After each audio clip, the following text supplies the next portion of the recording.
Hi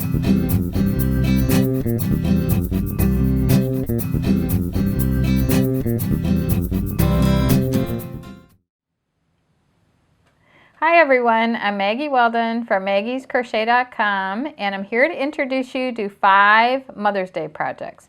I didn't want to do dishcloths for Mother's Day or scrubbies or anything like that. I just wanted to do nice little gifts, so we came up with a collection of these 5 projects that would make great Mother's Day gifts.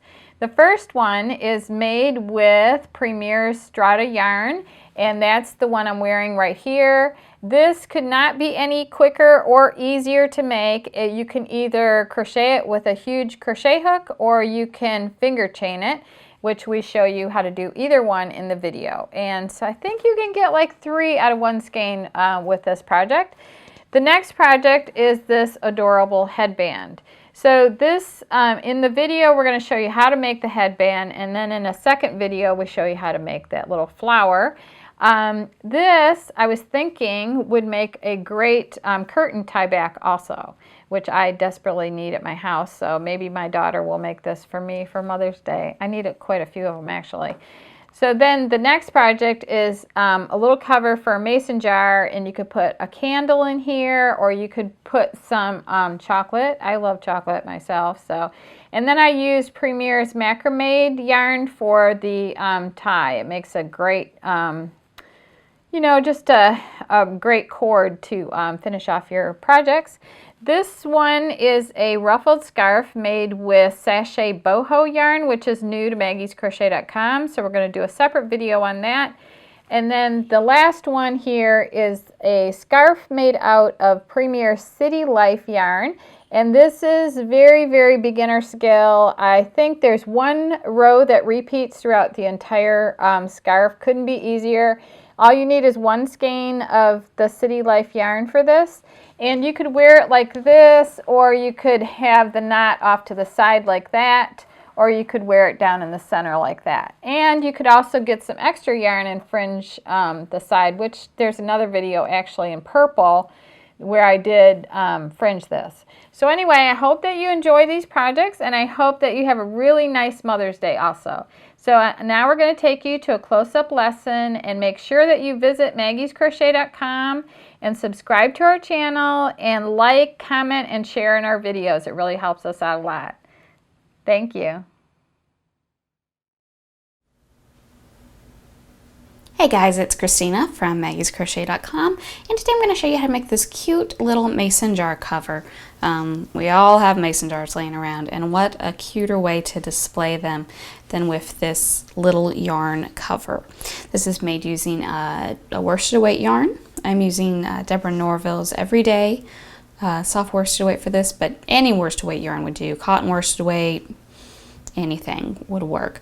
I'm also using a hook size I, but you'll need to adjust depending on your gauge, so be sure to check that before you begin.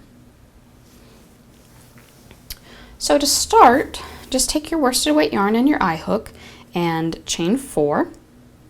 Then we're going to join this with a slip stitch to form a ring. So take your hook, insert it down into that first chain closest to your slip knot, pull a loop through, and then pull that same loop through the first loop on your hook. And now you've got this little ring here that we can work into. So then we'll chain 1, and in the middle of this ring we'll do 12 double crochets. So you'll yarn over, just go straight down in the middle there, pull your loop through, pull through 2, and pull through 2. So I'm going to keep doing that until I've got 12 double crochets all the way around. So once you've got 12 double crochets, then we're going to join our ring, our round, and be done with it. So just take your hook, insert it into that first double crochet you did, and we're just going to do a slip stitch. So pull through the same loop on your hook, and that ends round 1. Now I want to point out that my tail is on the wrong side of my work. I'm going to leave it, I'm not going to weave it in yet. I'll probably weave it in once I get done. That just helps me remember which side is my wrong side and which is my right side. Makes it a little bit easier, a little more obvious which is which. So right side, wrong side. For round 2, I'm going to chain 1, and then in each double crochet I will work 2 double crochets. So at the end of round 1 I had 12, and at the end of round 2 I should have 14. So I'll come back once I've done that. So I do indeed have 24 double crochets now, and I will join my round just like I did the first one with a slip stitch. Now this is the bottom of your mason jar, so if you haven't checked your gauge, this is definitely the time to pull out your jar and make sure that this is approximately the same size as the bottom of your jar. It's okay if it's not quite exact, but it needs to be pretty close. So go ahead, take a minute and do that before you go any further. All right, round 3, we'll chain 4. And we're going to count that as a double crochet and a chain 1 now and throughout the rest of the pattern. So anytime there's a chain 4 that's not worked into, we're counting that as a double crochet and a chain 1. So we're going to skip, that counts as being in this stitch right here. We're going to skip the next one, double crochet in the next one,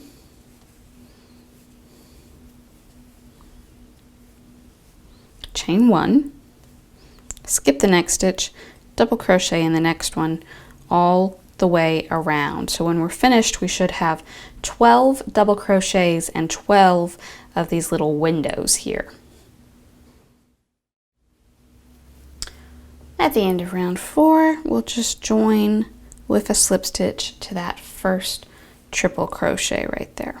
All right, that's round 4.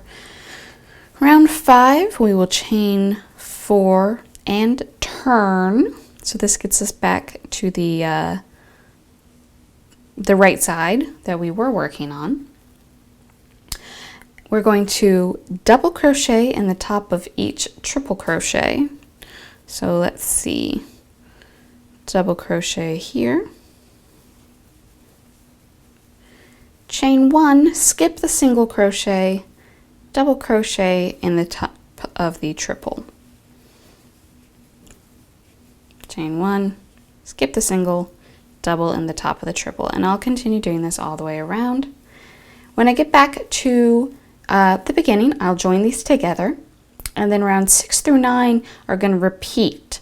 So we'll do, this was 4, 5, 6, 7 will be the same, and then 8 and 9 will be the same again. So once I get through the end of round 9, I'll come back and show you how to finish this off. So here's how far you should have gotten by the end of round 9. I do make sure I have my right side out. All my little bumps from my triple crochets are on the right side, so make sure they're facing out. I do recommend at some point, maybe around row 6 or so, slide your cover on your jar, just make sure it fits. Mine was a little tight, so I actually decided to go up a size. I'm using you'll see me using a J hook now instead of the I. So I do definitely recommend at some point in here, slip it on your jar, make sure it fits. It's a little snug, but I think it'll be fine. So that's the end of round 9. We'll get that jar out of the way.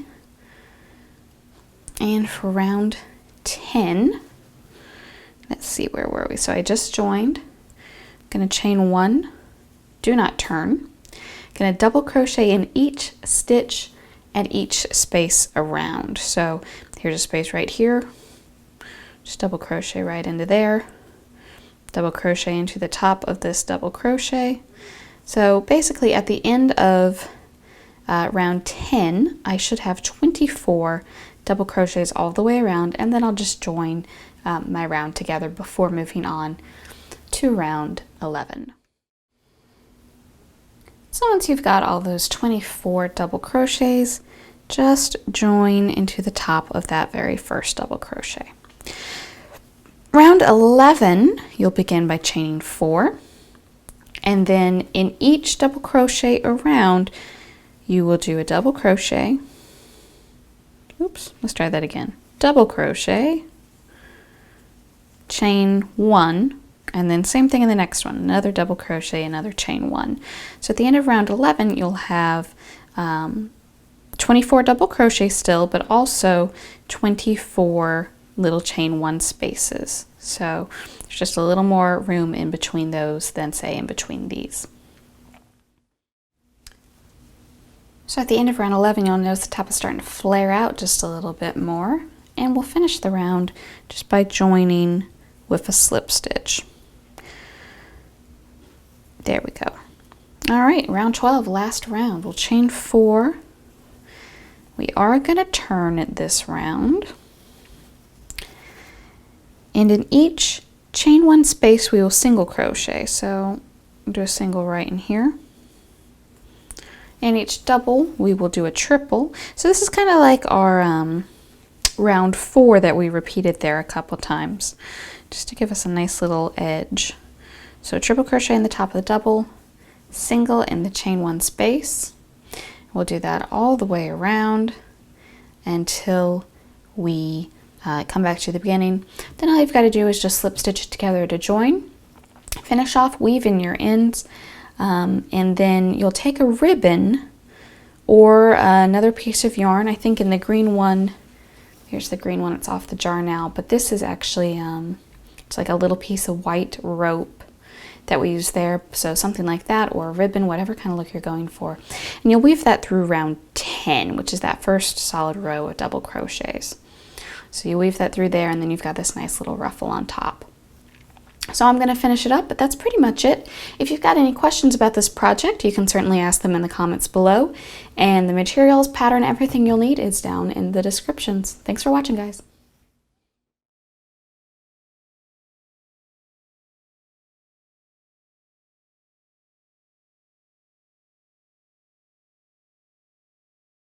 And this is the third part, which we're going to do the edging round. So at the end of row 13, so what that is to just go between these 2 shells and go into that space right there and work a single crochet like that.